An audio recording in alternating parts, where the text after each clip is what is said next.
Dans sa lettre, Charles Pasqua rappelle qu'il avait soutenu inconditionnellement Jacques Chirac lors de la création du RPR, mais aussi lors des présidentielles de 81 et 88.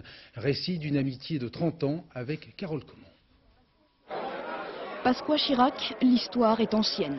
Première rencontre dans les années 70, rapprochement lors de la création du RPR en 76, amitié enfin après la première campagne présidentielle de Jacques Chirac en 81. Les Français, eux, découvrent Charles Pasqua en 86 avec la première cohabitation.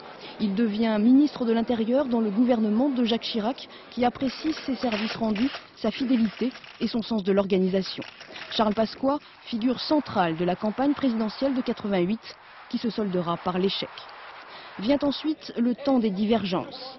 90 et la tentative de putsch du tandem Pasqua-Séguin dirigé contre les dirigeants du RPR, Jacques Chirac et Édouard Balladur. 92 et la campagne du référendum de Maastricht. 93 enfin, où malgré les efforts de Charles Pasqua, Jacques Chirac refusera de retourner à Matignon pour laisser la place à Édouard Balladur. Pasqua-Balladur, tout les sépare depuis toujours.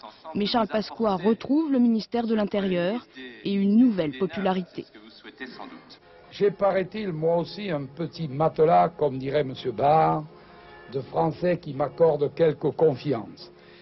Le moment venu, s'il le faut, j'utiliserai ce crédit, afin que les Français se rassemblent derrière celui qui incarnera à ce moment-là les principes auxquels nous sommes attachés.